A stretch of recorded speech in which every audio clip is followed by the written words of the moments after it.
माँ ने चलाया था उंगली पकड़ के, पिता ने दिखाया था रास्ता, कि उसी ने बूढ़े माता पिता को रास्ते पे छोड़ा। ये कैसा नई रिवाज है, ये कैसा रिवाज है कि जिन्होंने पैदा किया उन्हीं को भुलाया। कलेजा दोनों का था रोया। शहनाई बजा रहे थे और बहुत खुशबू आई, तो उन्होंने आँख खोला, देखा कि गुलाबी चरण सामने दिख रहा है। फिर वो आँख बंद करके फिर शहनाई बजाने लगी। फिर बहुत खुशबू आई, तो उन्होंने देखा कि बाघ छाल पहन के त्रिशूल लेके कोई उनके सामने खड़े हैं। फिर उन्होंने कहा कि कल से मत आना और तुम ही रहोगे, तुम ऐश करो अभी।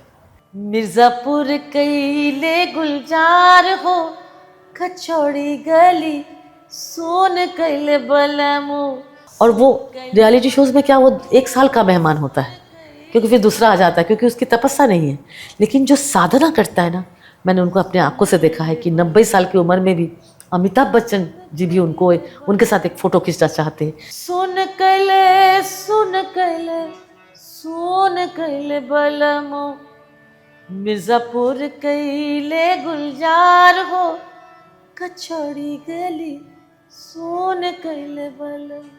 पीठ में 3 मुक्का ऐसे। उन्होंने कहा कि मेरे मामू जान भी मुझे ऐसे करके 3 मुक्का ऐसे करके पीठ में, और मैं तुम्हें देता हूँ। और उन्होंने मुझे ये कहा था, कभी भी अपना वजूद को मत भूलना। एक बार एक जर्नलिस्ट ने मुझे बहुत इंसल्ट किया था जब हमारे संसद की प्रोग्राम हुई थी। मैंने उस जर्नलिस्ट को कहा था कि आप उनका इंटरव्यू लेना चाहते हैं, लेकिन वो एक अलग सोच के आदमी है, साधक है, उनका प्रश्न मत करना, बैठ कर सुनते रहना। तो मुझे कही, मुझे आप कुछ मत सिखाओ, मुझे आता है एक सेलिब्रिटी को ये करना, हैंडल करना। तो मैं बैठ गई थी, और वो मुझे लेके नहीं गई। वो कुछ देर बाद उन बहुत चिल्ला रहे थे, लॉबी कांप रहा था, लाहौल मला को निकलो, तुम्हारा हम नटाई दबा के निकाल दे, ऐसा आवाज़ हो रहा है। माई री माई क्या तेरी मन में समाई, जन्म से पहले तूने मेरी कर दी विदाई माँ। लेकिन नौशाद जी की रिक्वेस्ट से मैंने ये गाना गाई थी। उन्होंने रिक्वेस्ट करके गए थे कि इसको आप ज़रूर रिकॉर्ड, मैंने उनको ही डेडिकेट किया ये गाना। मैंने उनको नकल नहीं किया, जैसे बच्चे हम पूरा डिटो रफ़ी का नकल करते हैं, रफ़ी साहब का, किशोर कुमार जी का, लता जी का। क्यों? तुम अपना क्रिएटिविटी, अपनी कल्पना को आगे बढ़ाओ। मैंने भी चाहा तेरी गोद में खेलूं, लाड़ दुलार सारी ममता मैं ले लूं, पर क्यों जन्म से पहले तूने मेरी कर दी विदाई माँ। Hello everyone, my name is Arpita Singh and you are watching ENT Live as well as ABP Live. तो आज हमारे साथ है बनारस की शान और हिंदुस्तानी म्यूजिकल की जान, जिनका नाम है डॉक्टर शोमा। वो सिर्फ एक सिंगर ही नहीं, एक ऑथर, एक सोशल वर्कर भी हैं, जो कि पद्मश्री से भी सम्मानित की जा चुकी हैं और जिन्हें हम काशी कोकिला के नाम से भी जानते हैं। तो फर्स्ट ऑफ ऑल मैम आपसे ये पूछना चाहूँगी कि जो ये नाम है आपका काशी कोकिला, इसकी स्टोरी क्या है? ये स्वरांगना कला केंद्र में भारत रत्न बाबा उस्ताद बिस्मिल्लाह खां साहब को सम्मान किया गया था, उनका शहनाई भी था, और उसी कॉन्सर्ट में बाबा हमें काशी कोकिला के उपाधि से नवाजे थे। आप एक सोशल वर्कर हैं, आप मान लीजिए brand ambassador of Beti Bachao Beti Padhao, तो आप एक इस कैंपेन के थ्रू आप जो ये क्लासिकल म्यूज़िक है इसमें आप कैसे लोगों तक पहुंचाना चाहती हैं? आपके क्या क्या प्लान्स हैं, क्या क्या स्टेप्स हैं? मैं जितनी भी सोशल एक्टिविटीज़ करती हूँ ना, थ्रू म्यूज़िक। जैसे अब बुज़ुर्गों की प्रॉब्लम है हमारे देश में इस समय, कि सब बच्चे विदेश चले गए हैं, माँ बाप बूढ़े हो गए हैं, उनकी देखभाल नहीं करते हैं। मैं एक बार ओंकारेश्वर दर्शन करने गई थी, तो सामने एक महिला वृद्धाश्रम मुझे दिखा। तो मैं वहाँ जब अंदर गई, तो एक दूर से एक लेडी, वेरी लर्नेड, मुझे आवाज़ दी अंग्रेजी में, प्लीज़ कम टू मी। तो मैं गई, तो उन्होंने कहा कि मेरा हस्बैंड एम्बेसडर थे अमेरिका में। जब मेरा हस्बैंड गुज़र गया, तो मेरा बेटा मुझे यहाँ पर मंदिर दर्शन कराने के लिए लेके आया था, और फिर मुझे इस गंगा के किनारे ओंकारेश्वर में बैठा के बोला तुम बैठो मैं आ रहा हूँ, और कभी नहीं लौटा। ऐसे बच्चा क्या ज़रूरत है हमें, नहीं ज़रूरत है। तो तब मैंने मुझे बहुत ये टच किया ये बात, तब मैंने उस पर गाना लिखा। माँ ने चलाया था उंगली पकड़ के, पिता ने दिखाया था रास्ता आगे बढ़कर, एक बच्चे की एक एक आंसू पर कलेजा दोनों का था रोया। इस तरह से गाना कि उसी ने बूढ़े माता पिता को रास्ते पे छोड़ा। ये कैसा नई रिवाज है, ये कैसा रिवाज है कि जिन्होंने पैदा किया उन्हीं को भुलाया। ये तरन्नुम में मैं गाती हूँ, और गा के मैं एक एक फंक्शन में, जैसे स्वच्छ भारत के लिए, आओ हम सब मिलकर भारत को स्वच्छ बनाए, सुंदर समृद्ध बनाए। फिर बेटी बचाओ बेटी पढ़ाओ के लिए मैं एक एक गाना, जब जन्म होने से पहले ही बेटी को यहाँ पर कोख में उसको ख़त्म कर दी जाती है, तो जब उसका जो रोना, वो रो रो के माँ को बोलती है कि माई रे माई क्या तेरी मन में समाई, जन्म से पहले तूने मेरी कर दी विदाई माँ, मैंने भी चाहा तेरी गोद में खेलूं, लाड़ दुलार सारी ममता मैं ले लूं, पर क्यों जन्म से पहले तूने मेरी कर दी विदाई माँ। बहुत सुंदर। तो इस तरह से जब जन्म के बाद तो सब कुछ म्यूजिकल होता है, क्योंकि music is my subject, music मेरी ईश्वर है, सब कुछ म्यूजिक है। तो मैं जितनी भी सोशल एक्टिविटी, स्वच्छ भारत की भी मैं एम्बेसडर हूँ, बेटी बचाओ बेटी पढ़ाओ की, फिर बुनकरों की, तो उस पर भी मैं गाना बना के, क्योंकि जब सुर में कोई बात करो ना तो यहाँ पहुँचता है, शब्द जग जाता है। तो इस तरह से मैं सोशल एक्टिविटीज़ करती हूँ। संगीत कलाकारों के ऊपर किसी का ध्यान नहीं है, न घर पे उनको सम्मान मिलता है, बच्चे भी नहीं समझ पाते आजकल जो कलाकार माँ बाप को, तो उनकी भी मैं उस तरह संरक्षण करने की कोशिश कर रही हूँ कि एक संगीत आश्रम बना के उनकी हम संरक्षण करें, और वो एक एक शिष्य को अपनी साज, अपनी जो गायकी, अपने घराना देते जाए, और वो शिष्य उनकी सेवा करके उनकी सम्मान, उनकी रक्षा करे। ओके मैम, आपने भी संगीतकारों की बात करी, तो आजकल की जैसे जनरेशन है, आप एक मतलब क्लासिकल म्यूजिशियन हैं, तो आज का जो जॉनरा है एक बन गया रैप को लेके, मॉडर्न म्यूज़िक, तो आपका इस पे क्या टेक है? मतलब आपको नहीं लगता कि लोग इससे बिछड़ते जा रहे हैं? तो बिल्कुल, ये हम सब कलाकारों की और आप मीडिया वालों की जिम्मेदारी है कि जो दोगे, जो हवा में रहेगा वही लोगों तक पहुंचेगा। तो हम परोस नहीं पा रहे हैं। और बच्चे सब कुछ लेना चाहते हैं, क्योंकि मैं 30,000 बच्चों के साथ इंटरेक्शन कर चुकी हूँ, और बच्चे सब लेना चाहते हैं, क्योंकि आज के जो पेरेंट्स भी है ना, वो एजुकेटेड है लेकिन संस्कारी नहीं है। समझ रहे हो? जी, एजुकेटेड है, संस्कारी नहीं है। संस्कार आता है म्यूज़िक से। आप देखो, आज जो हम आज दिल्ली में आए हुए हैं, भारत रत्न बाबा उस्ताद बिस्मिल्लाह खान साहब के चिंतन को, विचारों को, उनके जो ट्रिब्यूट फंक्शन है यादें बिस्मिल्लाह के जरिए नेक्स्ट जनरेशन को देने के लिए, कि कैसी थी एक साधक कलाकार का ज़िंदगी, कितना तप, कितना संघर्ष, कितना डेडिकेशन, कितना समर्पण। 21 अगस्त को भारत रत्न उस्ताद बिस्मिल्लाह खान साहब 2006 में हमें छोड़ के चले गए थे। लेकिन उसी दिन वहाँ उस समय जो प्रेसिडेंट थे हमारे डॉक्टर कलाम साहब, उन्होंने मुझे फ़ोन किया कि शोमा जी, इनको ज़िंदा रखना, ये एक संगीत के पिलर नहीं, ये भारत के एक स्तंभ है कल्चर के। इनकी खाली वो शहनाई नहीं बजाते थे, उनकी जो चिंतन, वो बार बार कहते थे कि आज के बच्चों को समझाओ कि संगीत है क्या, पहले संगीत से परिचय करें।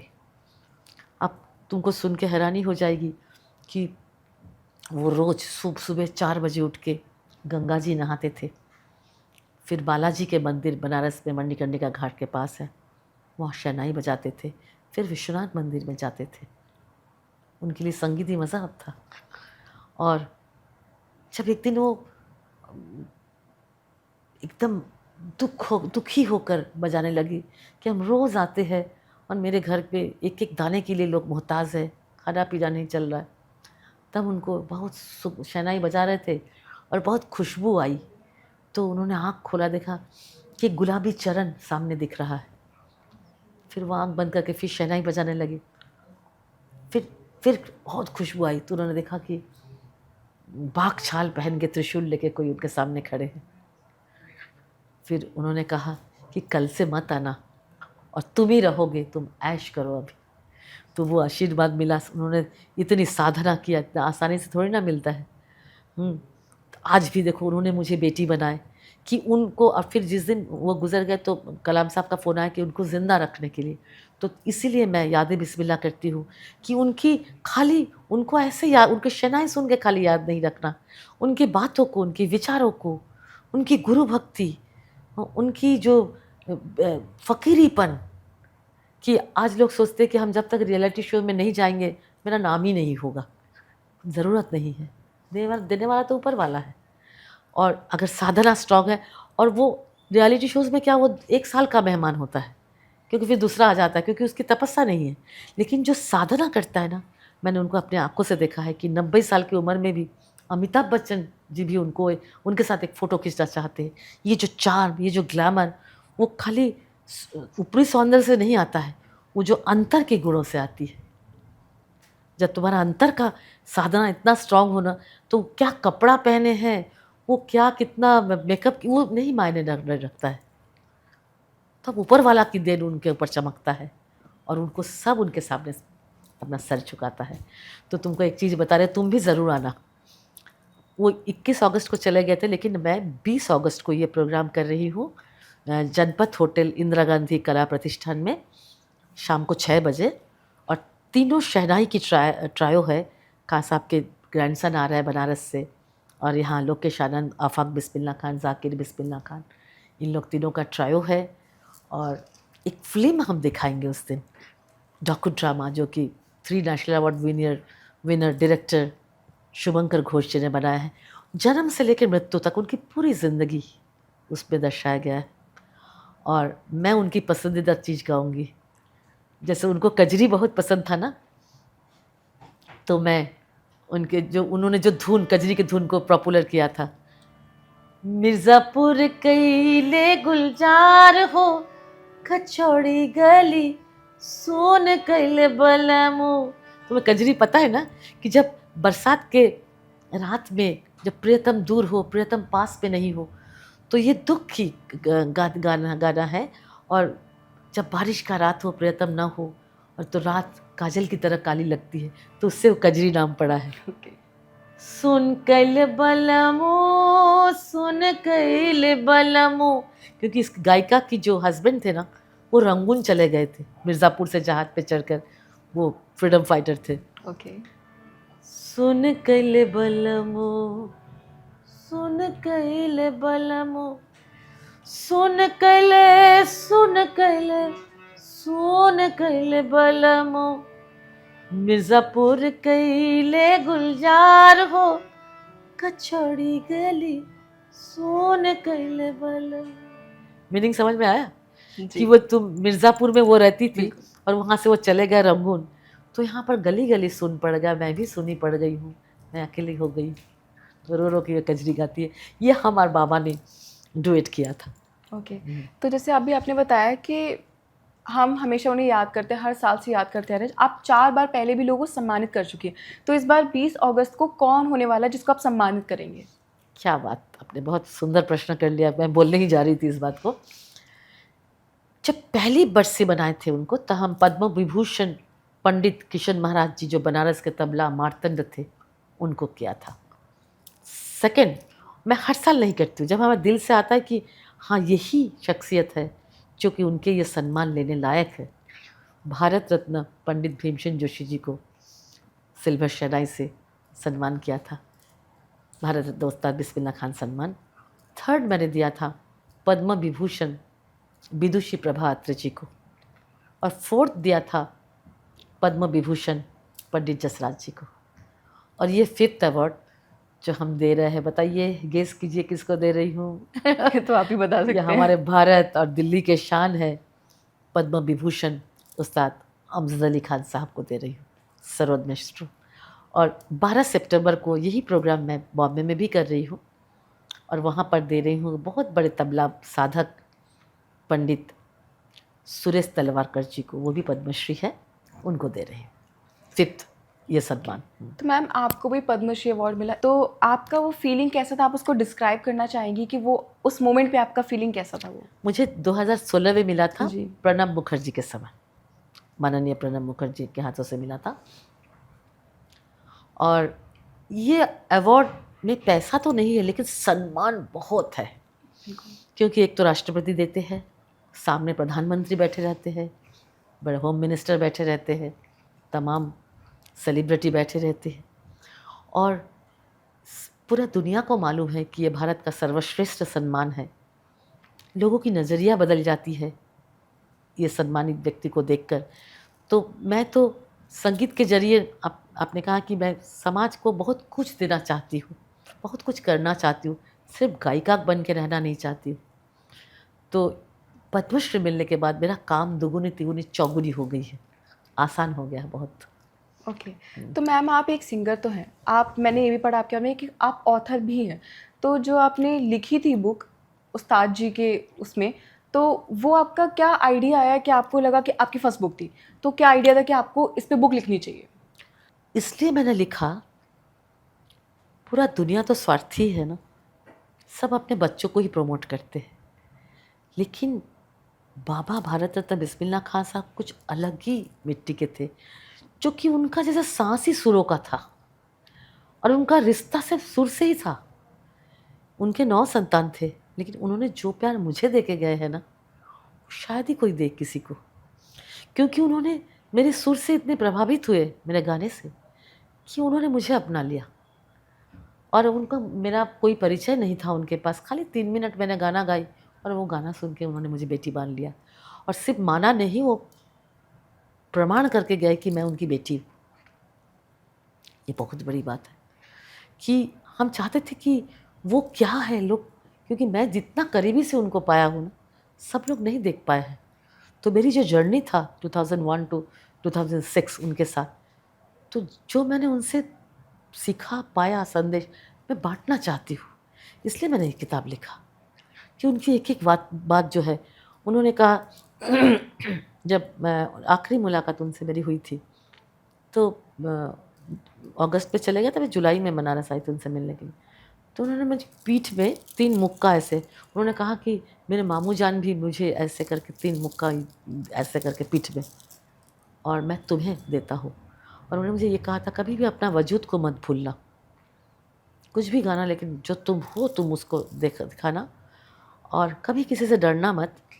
तुम्हारा गाना सुनकर अगर, क्योंकि आजकल माहौल बदल गया है, बिल्कुल। 10 में से 8 आदमी चले जाते हैं, जाने दो, लेकिन तुमको मैं आशीर्वाद देके जा रहा हूँ 3 मौका देके, कि वो 8 तुम्हारे लिए वापस आएगा, क्योंकि तुम्हारे अंदर वो अदाएँ, वो नज़ाकत है गायकी में, तुमसे लोग दूर नहीं रह पाएंगे। तो ये सब जो बातें उन्होंने शेयर किया मुझसे। एक बार एक जर्नलिस्ट ने मुझे बहुत इंसल्ट किया था जब हमारे संसद की प्रोग्राम हुई थी। मैंने उस जर्नलिस्ट को कहा था कि आप उनका इंटरव्यू लेना चाहते हैं, लेकिन वो एक अलग सोच के आदमी है, साधक है, उनका प्रश्न मत करना, बैठ कर सुनते रहना। तो मुझे कही, मुझे आप कुछ मत सिखाओ, मुझे आता है एक सेलिब्रिटी को ये करना, हैंडल करना। तो मैं बैठ गई थी, और वो मुझे लेके नहीं गई वो, हम लोग साहिल होटल, ये टूरिस्ट होटल दिल्ली में। कुछ देर बाद उन बहुत चिल्ला रहे थे, लॉबी कांप रहा था, लाहौल मला को निकलो, तुम्हारा हम नटाई दबा के निकाल दें, ऐसा आवाज़ हो रहा है। और वो लड़की जो मुझे इंसल्ट की थी वो दौड़े दौड़े मेरे पास आई, मुझसे माफ़ी मांगे कि मुझसे गलती हो गया, मैं उनको हैंडल नहीं कर सकी, और मेरा तो कॉलम लिया हुआ है और मुझे तो ये आर्टिकल लिखना ही पड़ेगा, आप मुझे माफ़ कर दो, और आप ही के जुबानी से मैं ये आर्टिकल लिखूंगी अभी, क्योंकि मैं तो उनको डर लग रहा है मैं उनके पास नहीं पहुंच पाऊंगी। अब जब वो चली गई, उन्होंने मुझे बुलाया, तो उन्होंने मुझे बोल के कहा कि ये तुमको इंसल्ट किया था क्या, अपमान किया था ना, आपको कैसे मालूम? तो उन्होंने कहा कोई भी आता है पत्रकार तो तुम साथ पे लेके आती हो, इसके साथ तुम आए नहीं, मुझे लगा कि ये कुछ किया है तुम्हारे साथ। देखो कितनी बड़े उनका स्ट्रॉन्ग इंस्टिंक्ट, वो समझ गए। फिर उन्होंने मुझे कहा था कि तुमको बनाने वाले अल्लाह है, तुम किसी से डरना मत, तुम शेर की तरह रहना, तुम ही रहोगी। ओके। ये सब बातें मैंने सब कुछ शेयर किया है, तो इसीलिए ये यादें बिस्मिल्लाह प्रोग्राम है कि मैं उनको, और ये किताब मैंने लिखा कि सब उनकी जो भावनाएं हैं, विचार है, जो कि आने वाली पीढ़ी को भी कुछ राह दिखाएगा। ओके। तो मैम आप हमेशा से बनारस में पली बड़ी हैं, आप बचपन से ही, मैंने थोड़ा आपके बारे में पढ़ा कि आप म्यूज़िक में थी, तो कैसा वो थॉट क्या था कि आपको लगा कि आपको बड़े होके एक क्लासिकल सिंगर बनना है? मुझे बचपन से ही ना एक ऐसा माहौल मिला।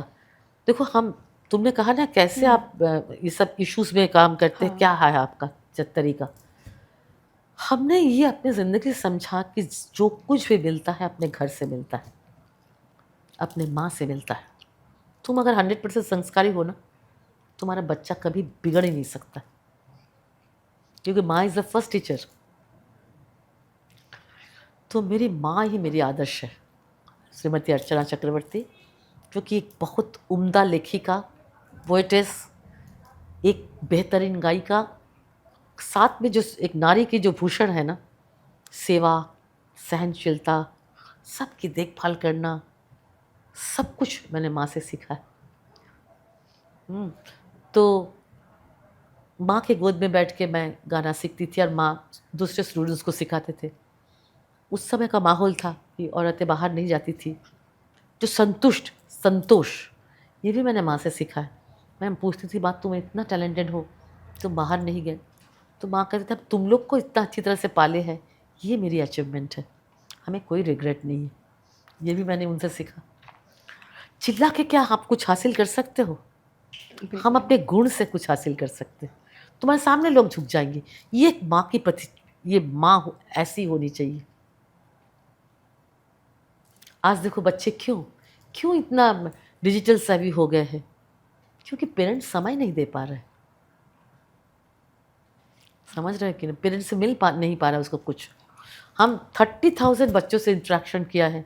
जब मैं उनको बताती हूँ ना, डांटती हूँ मैं उनको, मेरे हस्बैंड बोलते हैं कि तुम, आजकल नियम नहीं है बच्चों को डांटना।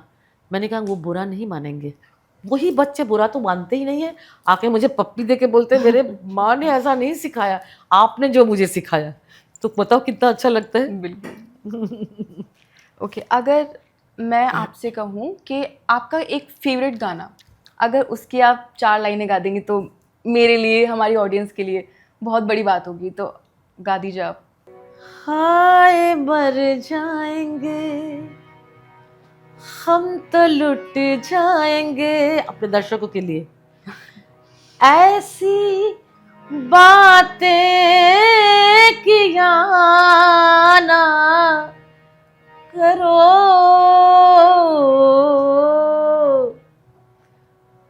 आज जाने की जिद ना करो। और अपने दर्शकों से मैं एक शेर अर्ज करना चाहूँगी कि आपके प्रेम से, आपकी चाहत से हम लोग गाते हैं। आप हमें वही प्रेम दीजिए जो पहले कलाकारों के लिए दिया करते थे। क्योंकि आपके लिए जो शेर मैं पढ़ना चाहती हूँ कि कितनी मिलती है आपकी सूरत खुदा से, आपकी तारीफ़ करूँ तो इबादत हो जाती है। क्योंकि आपके प्यार से ही एक फ़नकार ज़िंदा रहता है। आप जब अच्छे श्रोता बनते तो कला बच जाती है। तो आप अच्छे श्रोता भी बनो और प्यार भी दो हर कलाकार को। और किसी का नकल, देखिए ये गाना सबने गाया है, लेकिन नौशाद जी के रिक्वेस्ट से मैंने ये गाना गाई थी। उन्होंने रिक्वेस्ट करके गए थे कि इसको आप ज़रूर रिकॉर्ड, मैंने उनको ही डेडिकेट किया ये गाना। मैंने उनको नकल नहीं किया, किसी का नकल। आजकल जैसे बच्चे हम पूरा डिटो रफ़ी का नकल करते हैं, रफ़ी साहब का, किशोर कुमार जी का, लता जी का। क्यों? तुम अपना क्रिएटिविटी, अपनी कल्पना को आगे बढ़ाओ, अपनी बुद्धि को चलाओ। उन्होंने तो अपना जगह बना के गए हैं, अपना गायकी दे के गए हैं, तुम्हें भी अपने गायकी से ही लोगों को जीतना है। इतनी प्रतिभाशाली हो जाओ कि अपना खुद घर बना सको, ये कहना चाहूँगी।